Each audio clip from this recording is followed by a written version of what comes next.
जय हिंद साथियों, आप सभी का हमारे इस चैनल में हार्दिक स्वागत है। आज जो हम हिंदी व्याकरण का अति महत्वपूर्ण टॉपिक है वाक्य रचना पढ़ेंगे।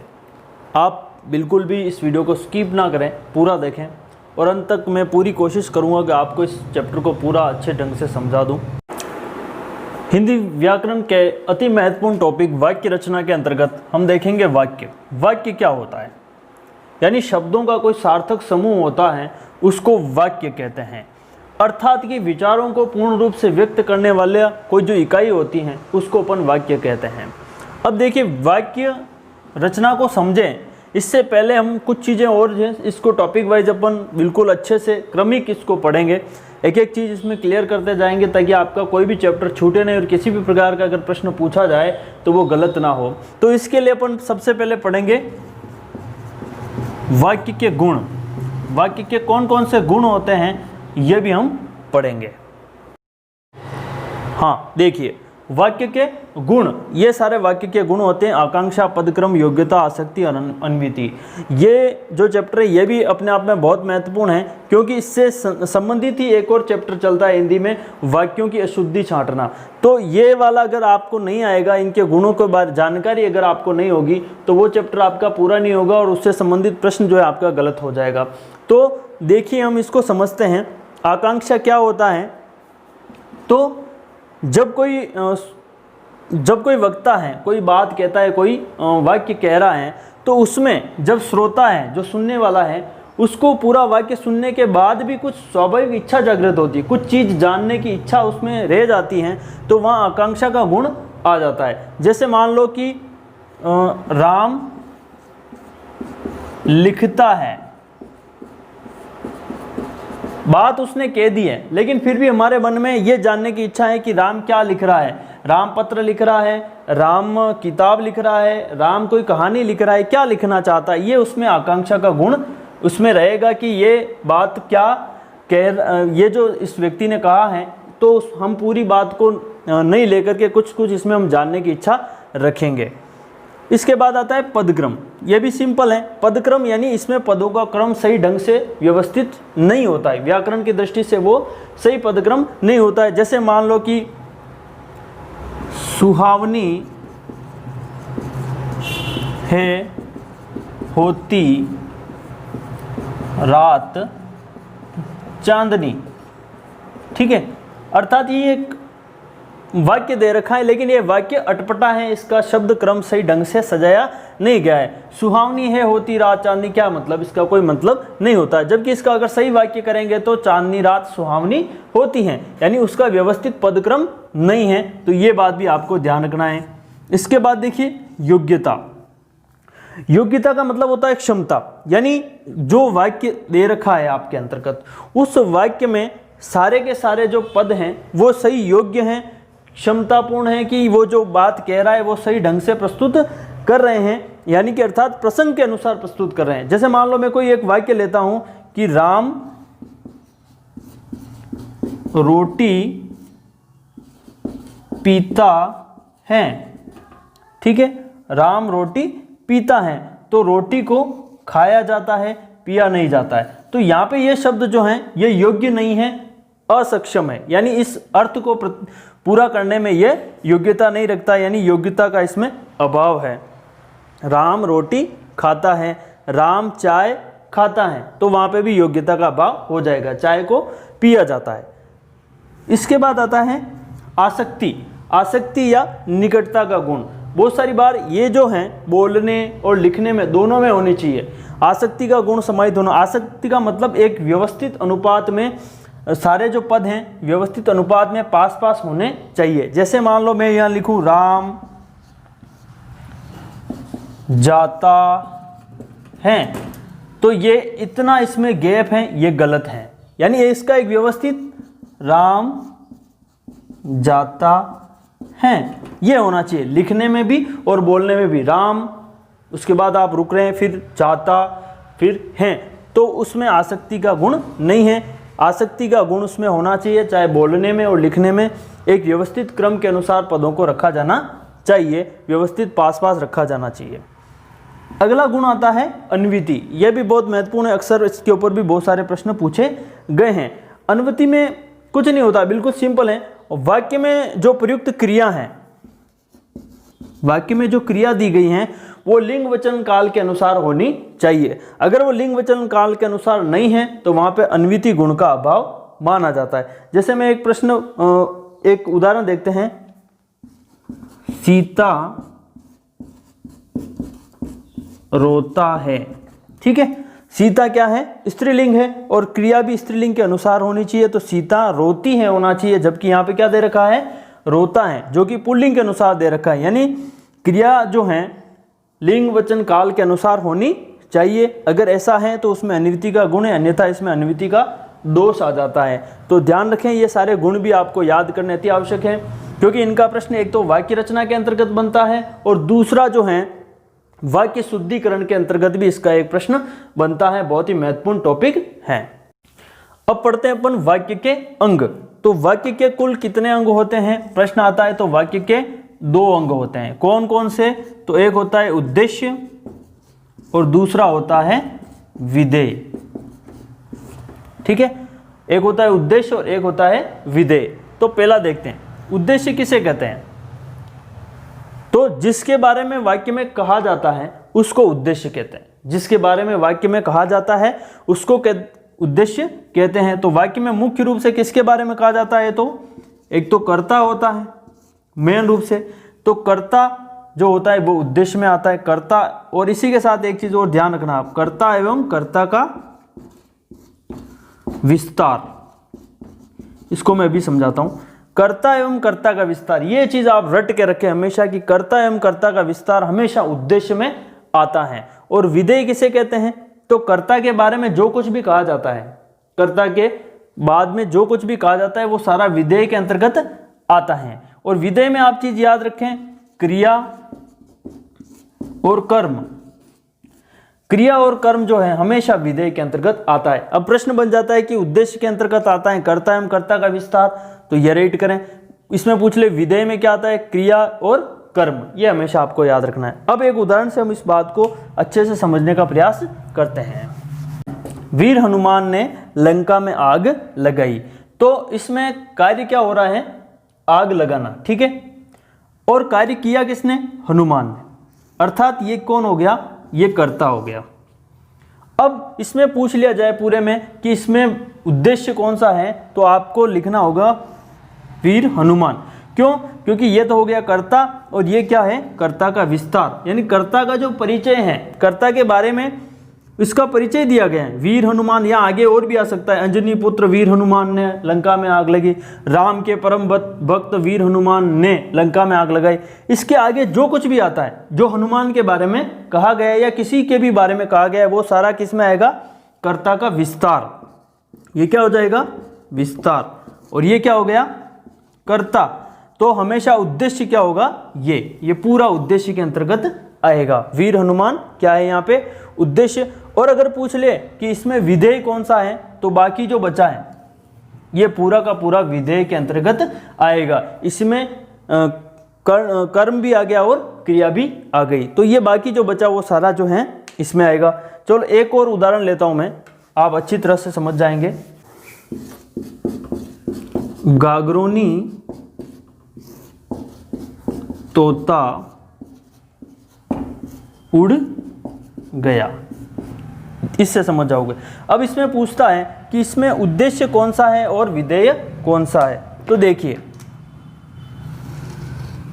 गागरोनी क्या है, तोते का परिचय है, तो ये तो हो गया विस्तार, और कर्ता कौन है, तोता।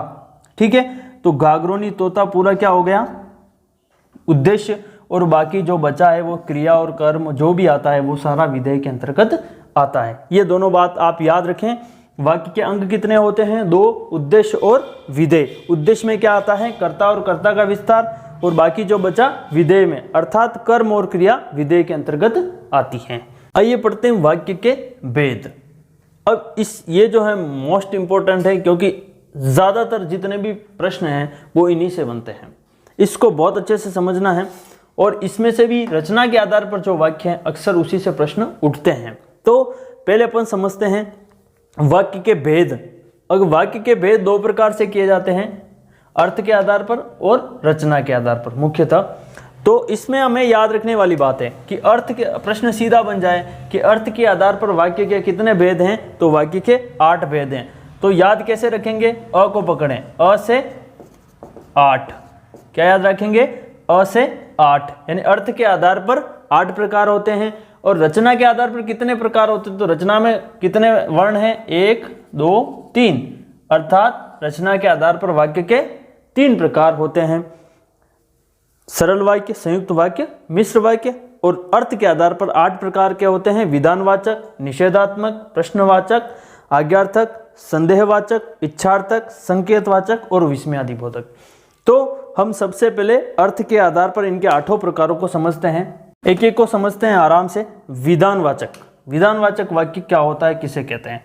विधानवाचक वाक्य में सकारात्मक क्रिया होती है, कोई सामान्य बात होती है और उसमें सकारात्मकता का बोध होता है। सामान्य तरह से कोई बात की गई है कि राम खाना खाता है, आज शुक्रवार है, बरसात हो रही थी, ये अगर बात आती है तो वो विधानवाचक के अंतर्गत आएगी, जिसमें सकारात्मक बात हो।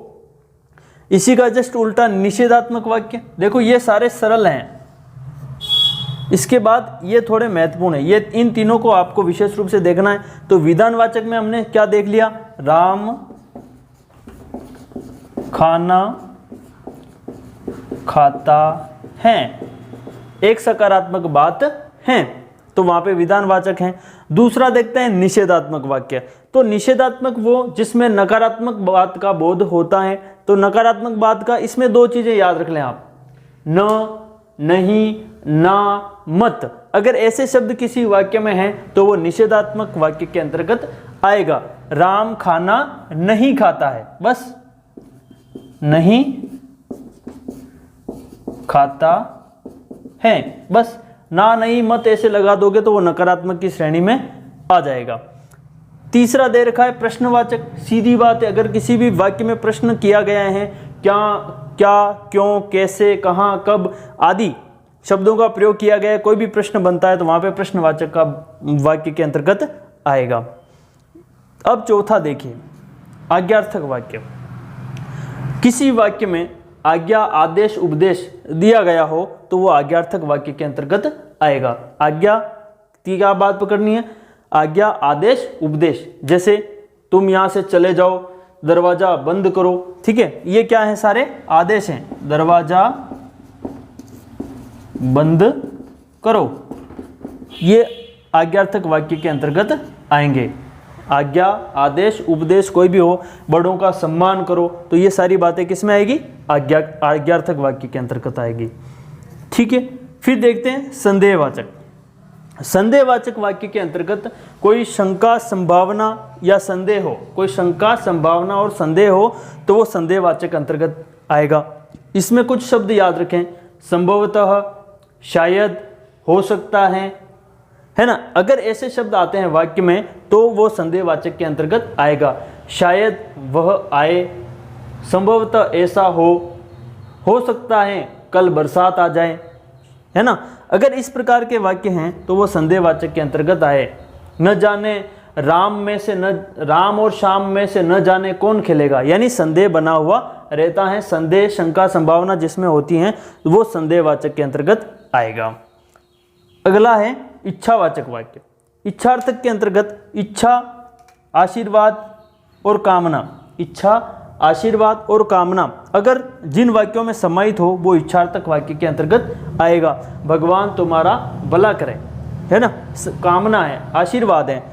इच्छा, आज मैं फल खाऊंगा, आज मैं फल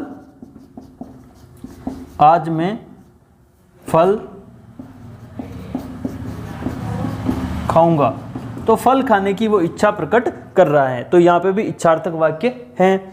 संकेतवाचक, संकेतवाचक वाक्य के अंतर्गत यानी वाक्य की पूर्णाहुति नहीं मिलती है, उसमें संकेत मात्र मिलता है, ठीक है, उसमें संकेत मात्र कहीं न कहीं मिलेगा। और इसमें एक बात याद रख लें, तो शब्द को पकड़ लें। अगर जिस वाक्य में तो शब्द आता है तो वो सीधा का सीधा संकेतवाचक के अंतर्गत आएगा, ये याद रख लें। जैसे आप कहो तो उसे बुला लाऊं, इसमें संकेत मिल रहा है कि आप कहो तो उसे बुला लाऊं, बाकी नहीं बुलाऊंगा। मूल अर्थ क्या है, अब आप कहो तो उसे बुला लाऊं। मुझे पैसे दो तो फल लेके आऊं, यानी पैसे दोगे तो ही फल लाऊंगा, बाकी नहीं लाऊंगा। तो बात के पूर्ण होने का बोध नहीं होता है, मात्र संकेत मिलता है। तो संकेतवाचक में तो शब्द पकड़ें, और ये आपका, इसको हेतुवाचक वाक्य भी कहा जाता है। अक्सर परीक्षाओं में ऐसे प्रश्न भी पूछे जाते हैं कि भाई हेतुवाचक वाक्य किसे कहते हैं, तो हेतुवाचक वाक्य भी इसे कहते हैं, संकेतवाचक को। और विस्मयादि बोधक सरल है, जिसमें विस्मयादि बोधक चिन्ह आ जाए और किसी वाक्य में हर्ष, शोक, विषाद आदि का भाव समाहित हो तो वो विस्मयादि बोधक के अंतर्गत आएगा। हे राम वो कितने अच्छे थे, है ना। तो इस प्रकार के वाक्य जो हैं विस्मयादि बोधक के अंतर्गत आएंगे। हे राम, शाबाश, ये सारे विस्मयादि बोधक के अंतर्गत आएंगे। एक बार वापस से देखो, अर्थ के आधार पर कितने होते हैं? अ से 8। विधानवाचक जिसमें कोई सकारात्मक बात का बोध होता है, निषेधात्मक जिसमें कोई नकारात्मक बात का बोध होता है, न, ना, नहीं, मत जैसे शब्द। प्रश्नवाचक में किसी प्रश्न का बोध होता है। आज्ञा, आदेश, उपदेश आज्ञार्थक वाक्य के अंतर्गत आता है। संदेह, शंका और संभावना जो है संदेहवाचक वाक्य के अंतर्गत आती हैं। इच्छा, कामना और आशीर्वाद जो है इच्छार्थक वाक्य के अंतर्गत आता है। किसी वाक्य में संकेत मात्र मिलता है तो वहाँ पे संकेतवाचक, अर्थात उसमें तो शब्द अगर हैं तो ट्रिकली हम संकेतवाचक वाक्य करेंगे। और हर्ष, शोक, विषाद आदि का भाव अगर किसी वाक्य में समाहित हो तो उसे हम विस्मयादि बोधक वाक्य के अंतर्गत रखेंगे। तो हम पढ़ते हैं वाक्य के भेदों के अंतर्गत रचना के आधार पर देखते हैं। तो रचना के आधार पर हमने पढ़ा था कितने होते हैं? 3, 1, 2, 3। 3 कौन कौन से हैं? सरल वाक्य, संयुक्त वाक्य, मिश्र वाक्य। और इसमें से भी बहुत सी बार परीक्षा में प्रश्न पूछा गया है, तो इसको आप अच्छे से समझ लें। एक ट्रिकली कहूँ या एक स्ट्रक्चर है, उसको आप थोड़ा सा ध्यान रखें। देखिए, इसका स्ट्रक्चर बनेगा उद्देश्य प्लस विधेय। ठीक है, इस चीज को पकड़ें। ये मैं अभी समझाता हूं कैसे करेंगे आप। अब देखो, बिल्कुल सरल है, बिल्कुल सिंपल है, थोड़ा सा ध्यान लगाना, कभी इससे संबंधित प्रश्न गलत नहीं होगा आपका। देखिए, सरल वाक्य, सरल वाक्य का स्ट्रक्चर ऐसा बनता है, यानी कि यहां से शुरू होता है, यहां पे खत्म होता है, अर्थात इसके अंतर्गत बीच में कहीं पे भी टुकड़ा नहीं होता है। सरल वाक्य में एक उद्देश्य होता है और एक विधेय होता है, सीधी बात है। एक उद्देश्य हमने पढ़ लिया, कर्ता और कर्ता का विस्तार, और विधेय में क्रिया और कर्म, यानी वाक्य शुरू हुआ और अंत में खत्म हो गया, कहीं पे भी बीच में टुकड़ा नहीं है। तो उद्देश्य और विधेय जिसमें एक एक समाहित हो और किसी एक ही क्रिया का बोध मुख्यतः करा रहे हो और एक उपवाक्य का निर्माण कर रहे हो, तो उन्हें सरल वाक्य के अंतर्गत रखा जाता है। जैसे मान लो कि मोहन खाना खा रहा है। अब ये वाक्य में ये उद्देश्य है और बाकी जो बचा विधेय है, और ये पूरा यहाँ से शुरू हो रहा है और यहाँ पे खत्म हो रहा है। ये एक ही स्ट्रक्चर का निर्माण यहाँ पे कर रहा है। तो मोहन खाना खा रहा है, या वीर हनुमान ने लंका में आग लगाई, तोता दीवार पर बैठकर इधर उधर देखने लगा। वाक्य कितना भी लंबा हो जाए लेकिन उसका टुकड़ा कहीं पे भी नहीं हो रहा है, उसमें एक उद्देश्य और एक विधेय है, तो वो हमेशा सरल वाक्य के अंतर्गत आएगा। ठीक है, याद रखें। जैसे एक उदाहरण में लिख देता हूं, तोता दीवार पर बैठकर इधर उधर देखने लगा। वाक्य लंबा है लेकिन इसमें एक उद्देश्य है और बाकी जो बचा सारा विधेय है। यहां से शुरू हो रहा है, यहां पे खत्म हो रहा है, इसमें कोई भी टुकड़ा नहीं है, तो यह सरल वाक्य के अंतर्गत आएगा। अब अगला प्रश्न महत्वपूर्ण है, संयुक्त वाक्य और मिश्र वाक्य के ऊपर बनता है। तो संयुक्त वाक्य और मिश्र वाक्य को आप समझे तो इसका स्ट्रक्चर देखो, दोनों का स्ट्रक्चर सेम है। और यहाँ पे जो मैंने स्टार लगा रखा है, इस स्टार का मतलब है समुच्चय बोधक अव्यय। अब देखो, संयुक्त वाक्य में क्या होगा, एक सरल वाक्य है और दूसरा भी सरल वाक्य है, ये दोनों किसी न किसी समुच्चय बोधक अव्यय से जुड़े हुए होंगे। और मिश्र वाक्य में भी ऐसे ही होता है, दो वाक्य होते हैं और दोनों बीच में किसी न किसी समुच्चय बोधक अव्यय से जुड़े होते हैं।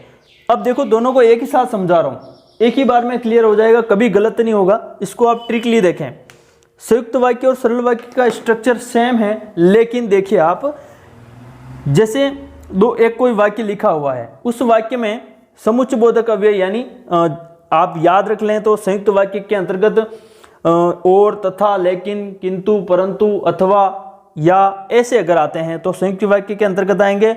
और कि, क्योंकि, जैसे तैसे, यथा जथा, ज्यों त्यों अगर ऐसे आते हैं तो वो मिश्र वाक्य के अंतर्गत आते हैं। अब देखो ट्रिकली अपन इसको कैसे समझते हैं। अगर कोई वाक्य दे रखा हो और उसमें पूछा गया हो संयुक्त वाक्य है कि मिश्र वाक्य है, तो आप क्या करें, उस टुकड़े को जो एक वाक्य दे रखा है, ठीक है, इसके संयुक्त वाक्य के अंतर्गत क्या होता है कि उसके दोनों टुकड़े स्वतंत्र होते हैं। ये बात याद रखें, क्या करना है, संयुक्त वाक्य के दोनों टुकड़े स्वतंत्र होते हैं, इनको कहीं पे भी काम में ले सकते हैं, अर्थात इन दोनों वाक्यों का पूर्ण अर्थ निकलता है। यानी इस वाक्य को पढ़ के हम ये आगे नहीं पढ़ते हैं तो इसका पूरा अर्थ मिलेगा आपको, और इस वाक्य को आप कहीं पे भी काम में ले सकते हैं। इधर से आप नहीं पढ़ करके खाली इसको पढ़ेंगे तो वो वाक्य भी आप कहीं पे भी काम में ले सकते हैं। लेकिन मिश्र वाक्य में ऐसा नहीं होता है। वाक्य के टुकड़े तो दो होते हैं लेकिन दोनों एक दूसरे पर आश्रित होते हैं। इस वाक्य को जब तक आप पूरा नहीं पढ़ोगे तब तक आपको अर्थ की पूरी प्रतीति नहीं होगी। ये होता है मिश्र वाक्य। इस पे दोनों वाक्य एक दूसरे पर आश्रित होते हैं जबकि इस पर नहीं होते हैं। कैसे, अभी करके देखते हैं। आपको एक उदाहरण देखते हैं। सभा समाप्त हुई और सभी घर चले गए। एक वाक्य लिखा। अब इसमें वो पूछ ले कि इसमें कौन सा वाक्य है, सरल है, संयुक्त है और मिश्र है। इसमें टुकड़ा हो रहा है तो सरल होगा नहीं। अब बचे दो, संयुक्त और मिश्र, तो इसका अपन कैसे निकालें। तो मैंने क्या कहा, जहां पे समुच्चयबोधक अव्यय हैं वहीं से। अब इसमें आगे वाला आप पढ़ो ही मत। सभा समाप्त हुई, बस अर्थ मिल रहा है, सभा समाप्त हो गई, और इसको आप कहीं पे भी काम में ले लो, बिल्कुल ये काम में आएगा।